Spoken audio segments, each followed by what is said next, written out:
Katanya syuting itu paling ideal pagi hari. Biar pikiran masih fresh, hati masih sabar, dan dompet masih berharap. Tapi hari ini, kita uji mental. Jadwal mundur ke siang. Dan perut mulai berdemo. Nah ini dia, bukannya fokus ke konten. Kang Ake malah ngajak Mas Gun naik kereta-keretaan anak-anak. Kita bertiga nih usia boleh matang. Tapi jiwa masih diskon. Akhirnya duduk. Bukan untuk merenung, tapi untuk menyelamatkan suasana hati. Karena lapar itu, bukan sekadar kondisi, tapi ujian kesabaran level tinggi. Ini momen paling krusial. Bukan memilih jodoh, tapi memilih menu. Salah pilih, bisa menyesal. Terlalu lama milih, waiter ikut cemas. Dan inilah solusi dari banyak konflik dunia. Makan. Karena seringkali, yang kita kira masalah hidup, ternyata cuman belum makan. Assalamualaikum warahmatullahi wabarakatuh. Selamat datang di obrolan santai tapi dalam. Tempat kita membedah keresahan hidup dengan cara yang lebih jernih dan bermakna. Hari ini kita akan bahas sesuatu yang sangat dekat dengan kita semua. Kenapa sih hidup ini sering terasa cemas? Apa benar karena masalah? Atau jangan-jangan karena hati yang mulai jauh dari arah yang seharusnya? Enak banget tadi ya? Enak atau enak banget tadi? Enak banget. Enak banget ya? Sama tempatnya juga enak sih. Tempatnya enak ya. Tadi kan saya bilang lebih suka ininya, yang sayurnya. Assalamualaikum. Waalaikumsalam. Ya Allah. Haji. Gusmul. Oh, Gusmul. Gusmul, Kak. Alhamdulillah. Tadi terima kasih, makanannya enak. Saya berterima kasih Bapak-bapak menjadi sarana saya untuk sebentar. Dia ngimbangin saya kayak gini, dia juga sama. Gitu. Halusinasi kasihan itu dia. Proses ibu saya halusinasi terus. Kasihan, ya. Tapi nggak apa-apa lah. Itu memang kebahagiaannya beliau begitu. Sama seperti ibu juga halusinasi itu seneng gitu. Kalau diganggu malah sama beliau. Makanya kita dukung aja. Supaya banyak halusinasi, ngopi. Jadi di kopi cangkir tahu nggak? Americanonya itu ada anti halusinasi. Nah, ada itu kopi cangkir. ada. Itu di tempat lain nggak ada. Nggak ada. Nggak ada. Cuma di sini. Dan cek orang Sunda mah teterak, tahu tidak teterak? Teterak. Jadi tidak mati gitu. Oke. Tidak berpengaruh. Tidak berpengaruh. Itu hanya terhadap dia. Oh, jadi mal mempan. Mau mempan. Jadi sama dia anti halusinasinya itu tidak bekerja. Oh, Jadi emang tetap banyak kebanyakan halusinasi. Nyari bahagia dia. Kalau udah nyampe sebelah bahagia dia. minum dulu lah. Bismillah.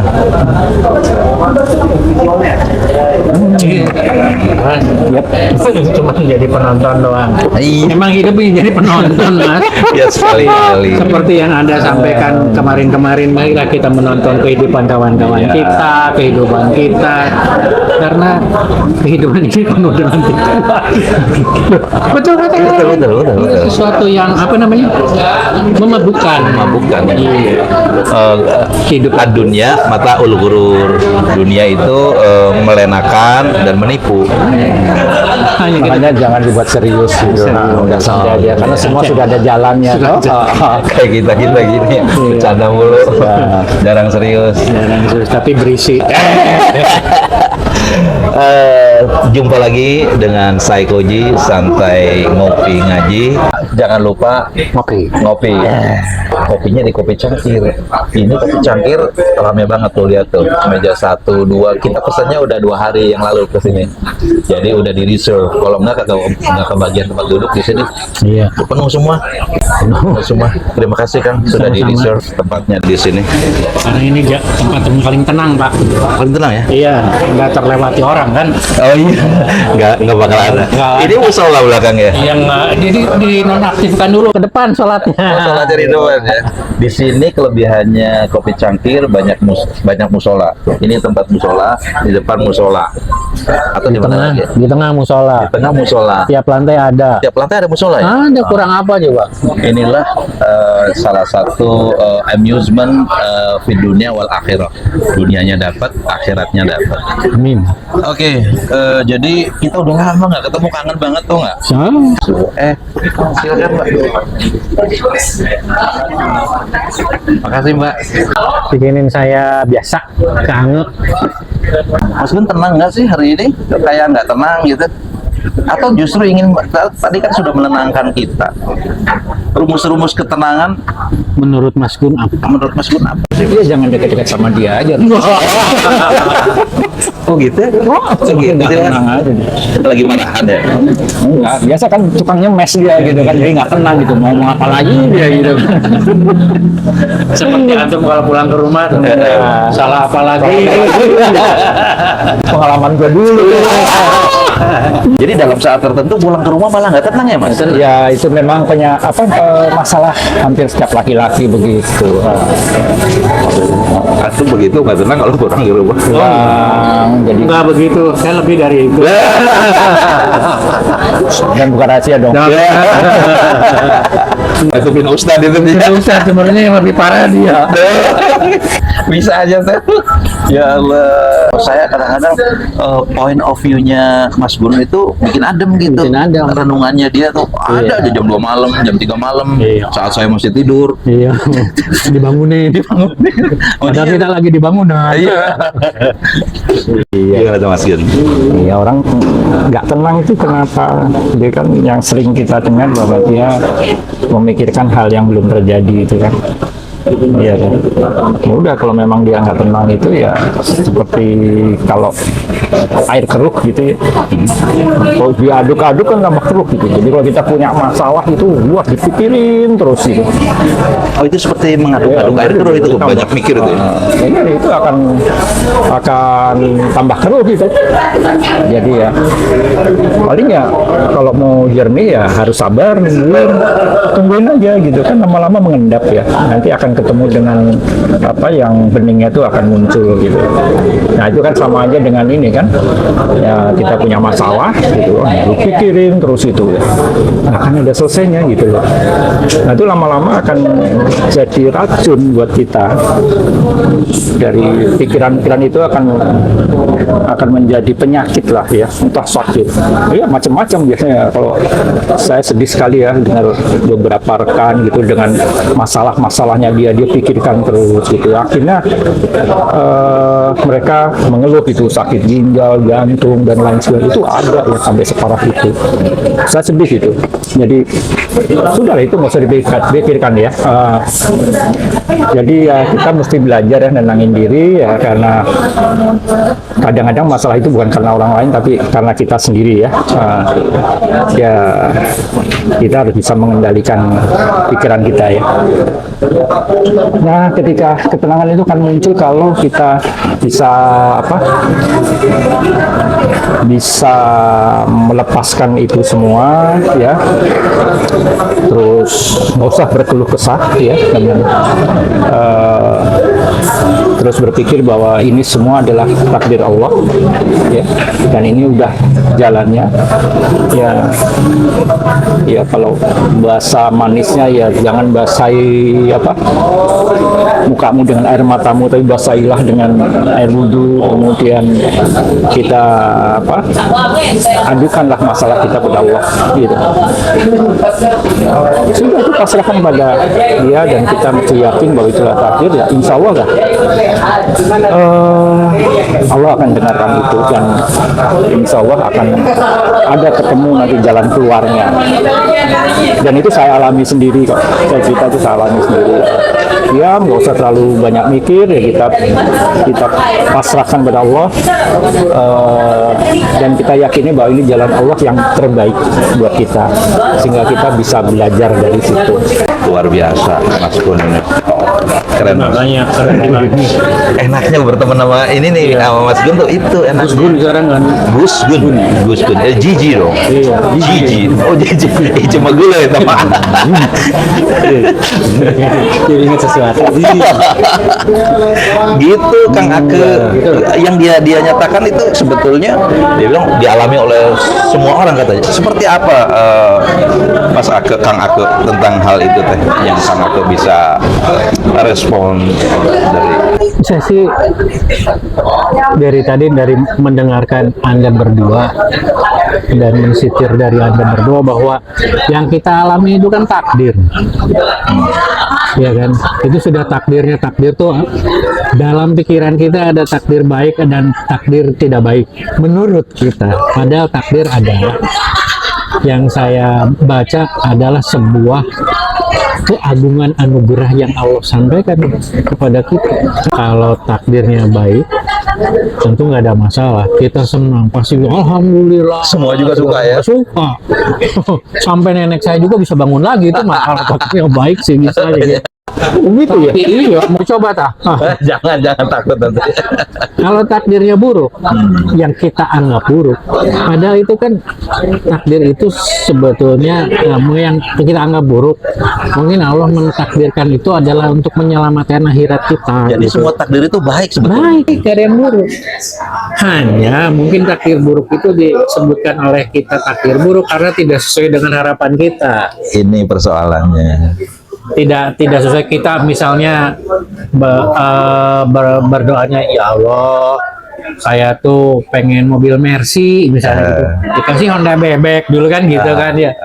Padahal kan apa namanya, mungkin maksudnya Allah, kamu belajar dulu dengan Honda Bebek supaya apa namanya, berkendara kamu di lalu lintas itu baik gitu. Etikanya gimana dulu deh gitu kan, supaya nanti akhirnya supaya nggak apa namanya, di jalan nggak ngumpat-ngumpat, karena mulai dari yang kecil dulu kan. Oh iya betul. Mungkinnya betul. begitu mungkin. Nah jadi kalau yang tadi saya sitir dari bapak-bapak berdua ini, apapun takdirnya yang kita rasakan baik buruk, syukuri aja. Alhamdulillah, pasti di situ Allah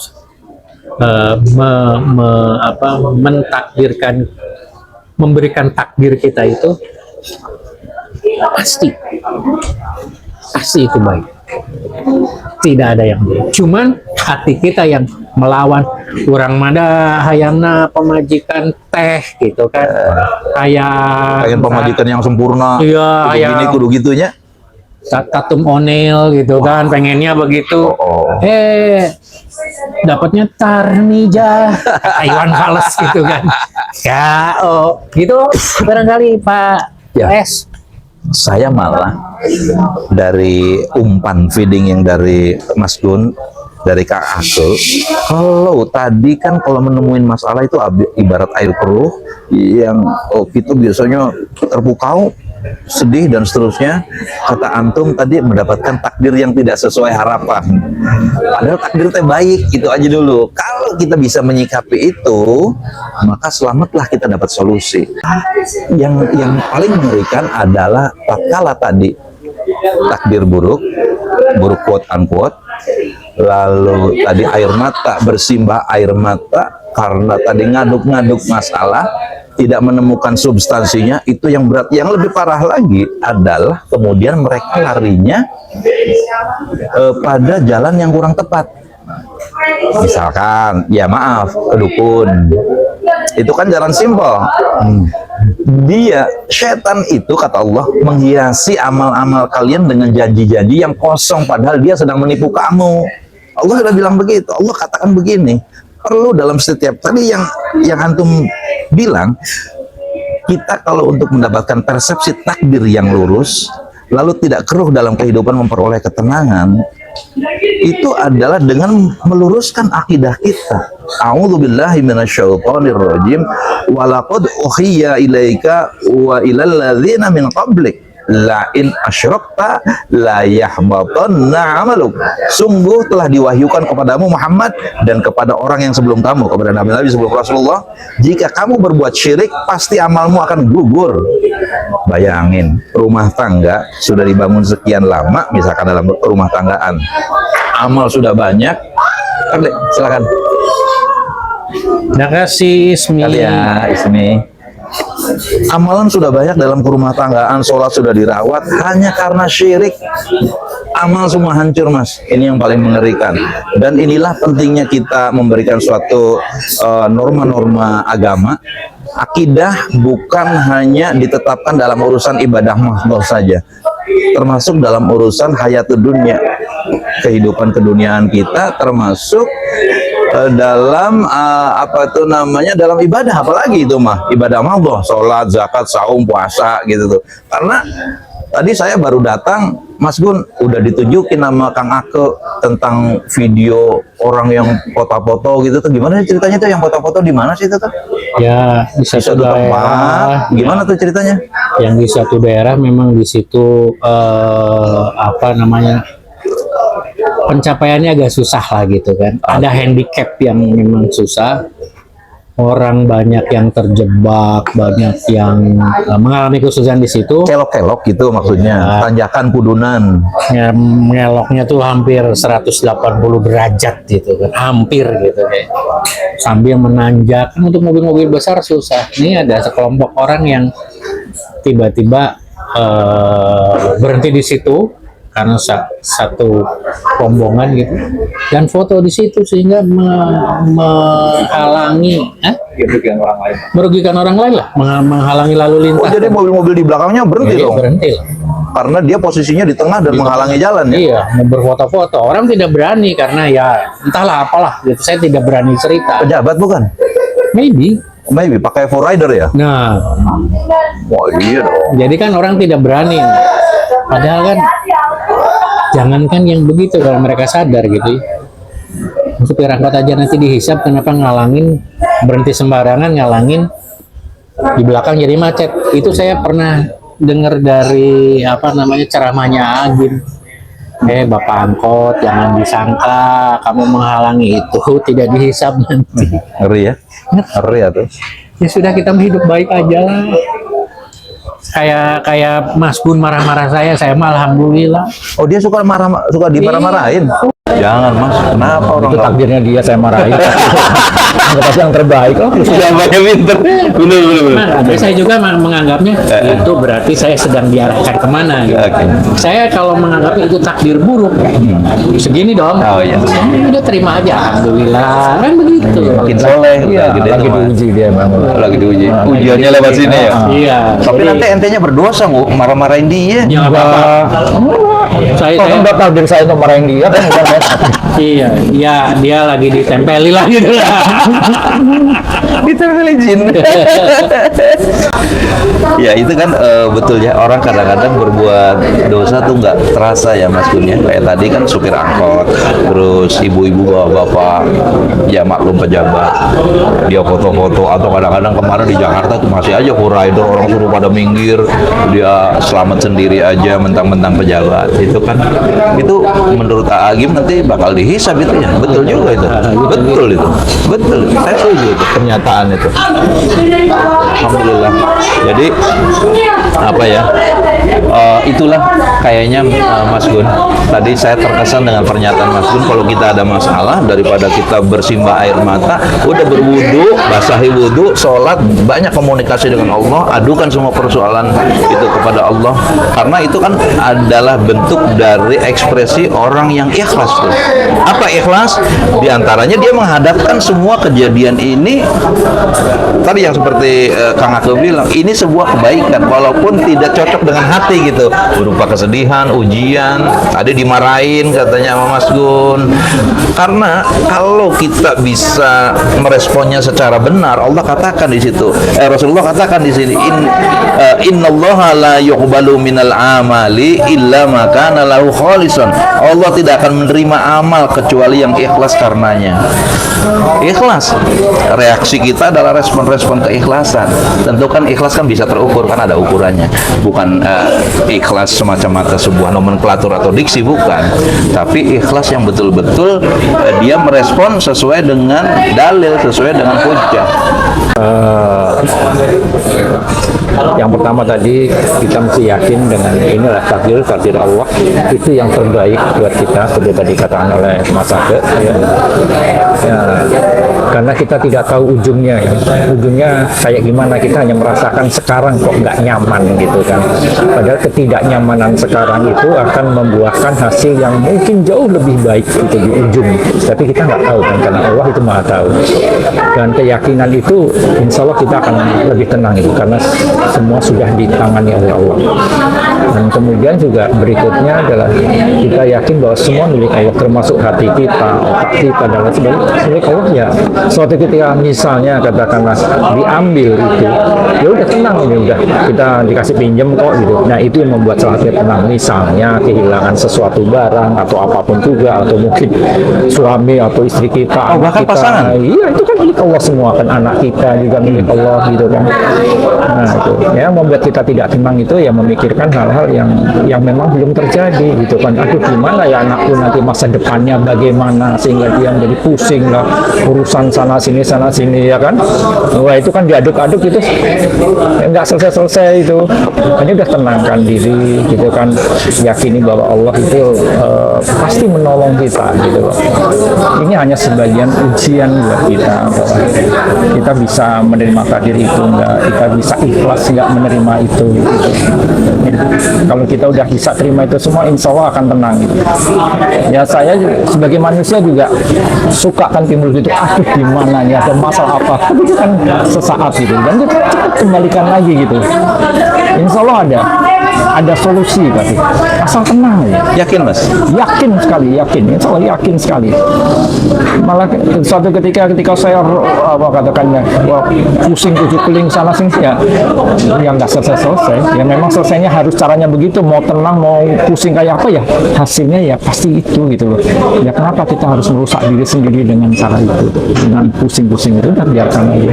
Itu bagian dari merusak diri sendiri ya. Kalau pusing-pusing nggak genah gitu ya. Ya, kita harus merawat badan kita. Nah, badan kita nih secara fisik bisa sakit antara lain dari cara berpikir kita gitu kan, dari mental kita bagus apa enggak. Kalau mental kita benar, insya Allah fisik kita juga akan jauh lebih baik gitu loh. Tapi begini loh, untuk bisa menjalankan apa yang beliau sarankan, itu kadang-kadang kalau skrup tuh ya, ini yang diceritakan kan persoalan skrup itu tuh, sudah tahu kan. Tapi kadang-kadang kalau bergaul kita udah nggak ketemu kayak gini tuh, skrupnya makin kendor. Saya teringat Rasulullah, sahabatnya tuh pernah ngomong ke hadapan Rasulullah, ya Rasulullah, aku tuh rasanya kalau ketemu engkau rasanya makin beriman dan surga ada di hadapanku. Tapi tatkala aku jauh dari engkau, rasanya jauh lagi gitu tuh. Makanya di sini orang-orang yang lagi terkena masalah takdir yang ujian, katakanlah takdir yang tidak mengenakan, dia perlu bertemu seperti ini. Dan saya bahagianya dengan antum semua di sini. Kalian ini cukup menginspirasi banyak kebaikan buat saya. Nah itu tuh pentingnya pertemanan dan persahabatan itu di situ Kang Agus. Dan memang kan kita harus saling mengingatkan lagi kan ya. Ya saya sendirian juga nggak akan timbul masalah masa-masa negatif itu pasti muncul gitu kan, pasti itu. Dan itu perlu penguat gitu, dari siapa gitu kan ya. Ya kita ngobrol sini ya saling menguatkan ya, sebenarnya saya lagi minus jadi plus gitu ya. Itu saya kira manusiawi lah itu. Manusiawi itu memang sangat diperlukan gitu loh Mas. Jadi kan anjurannya kan datanglah ke majelis ilmu. Kalau kita diskusi itu kan katakanlah itu majelis ilmu, terus berkumpul dengan orang-orang soleh gitu kan. Jadi itu kan majelis ilmu orang-orang soleh itu kan mungkin kalau ini energinya positif gitu ya Mas, karena ya kita kan, kalau kita kan nggak mungkin juga lah datang ke majelis ilmu bagaimana cara mencuri motor gitu kan, enggak kan ya gitu, Ngebobol bang gitu kan, mungkin enggak seperti itulah. Kita kan dari hati Anda pasti. oh itu mah enggak itu ya, itu mencuri. dia ODGJ, Apa ODGJ? orang dalam genggaman janda. Sekarang kan dia sedang begitu maksudnya. Yang ini boleh dikat atau boleh upload apa dikat itu? Nggak apa-apa itu. Emang begitu. Nggak ada yang marah. Nggak ada yang marah. Kalau saya ngomong itu bahaya, berantem. Berantem. Seminggu paling Seminggu. tidak. Aduh. Minimum seminggu saya mudung. Menerima takdir. Makanya kita buktikan aja pulang ke rumah tuh, kalau dia menerima takdir, apa kabar? gitu kan, nah itu Apa kabar hari ini saya? menerima takdir tuh ya kan. Iya. Tapi kalau ke rumah dia bilang, aduh gue mau diapain lagi. Jangan ceritain cerita di Kalijaga lah.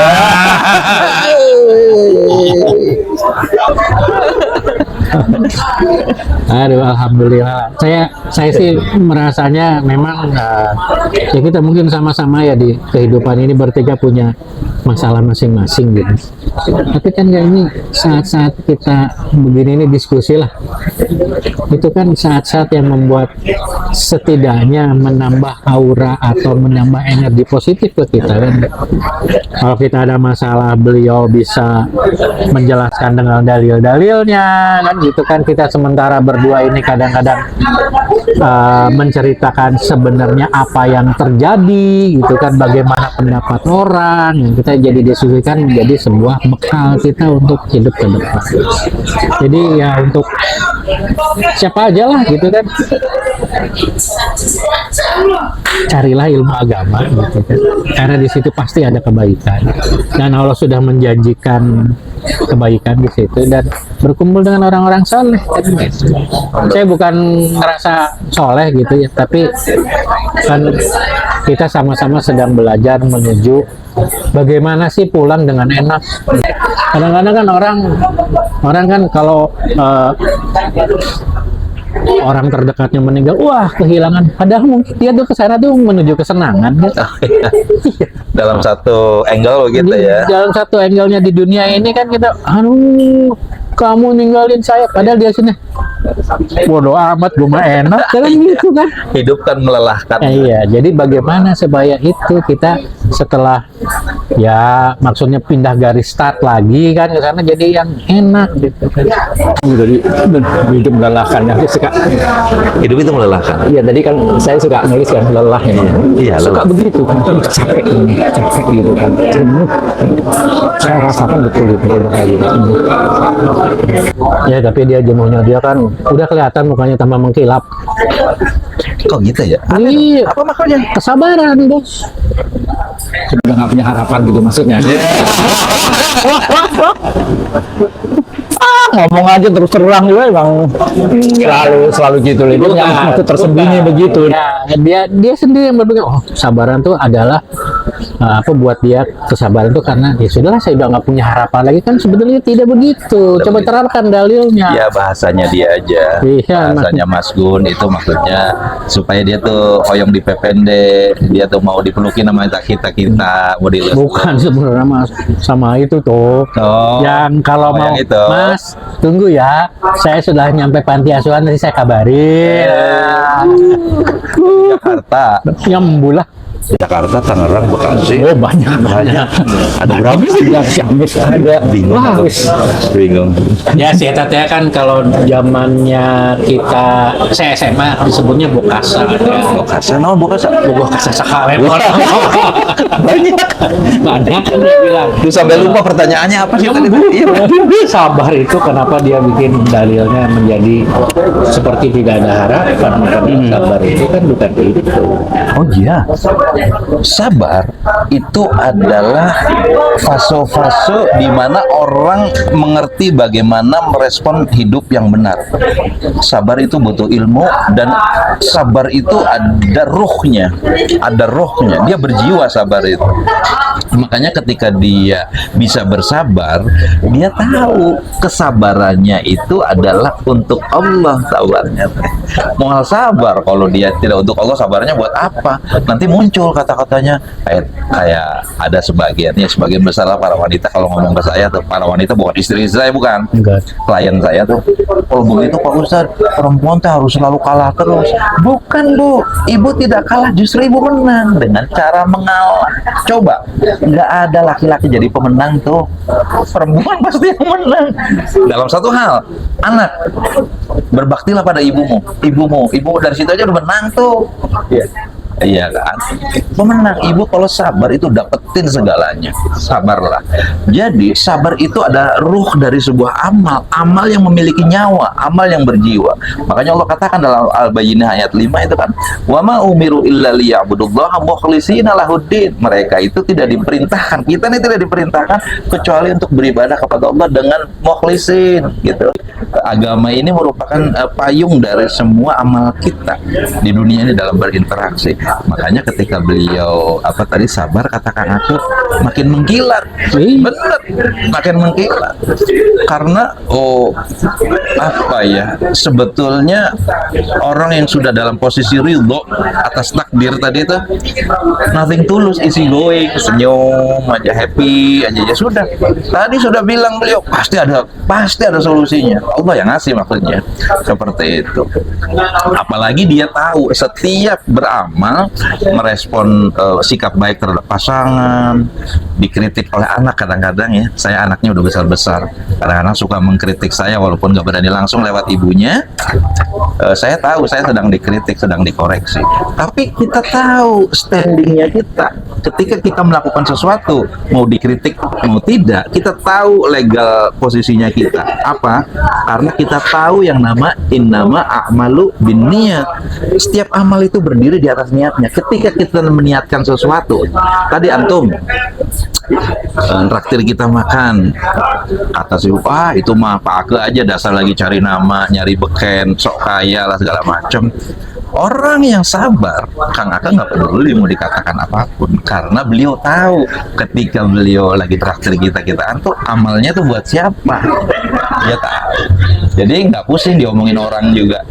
Itulah makanya kalau sudah sampai fase itu luar biasa. Saya ngobrol Kang sama panitia reuni sebuah sekolah, usianya udah di atas saya lah, yang beliau katakan, Pak, kalau jadi pengurus dalam satu komunitas begini-begini itu mesti Pak kadang-kadang tadi fitnah, dikata-katain ini dan begitu, kadang-kadang dikatain begini, tapi saya mah sudah sampai pada level itu kadang-kadang nasihat tuh datangnya luar biasa. Saya lagi mau ceramah padahal dia malah nasihatin saya difitnah begini. Orang yang memfitnah saya tuh saya datengin, saya ajak salaman, ajak ngobrol, ajak apa, deketin. Saya nggak ngerasa baik sendiri tuh akhirnya katanya.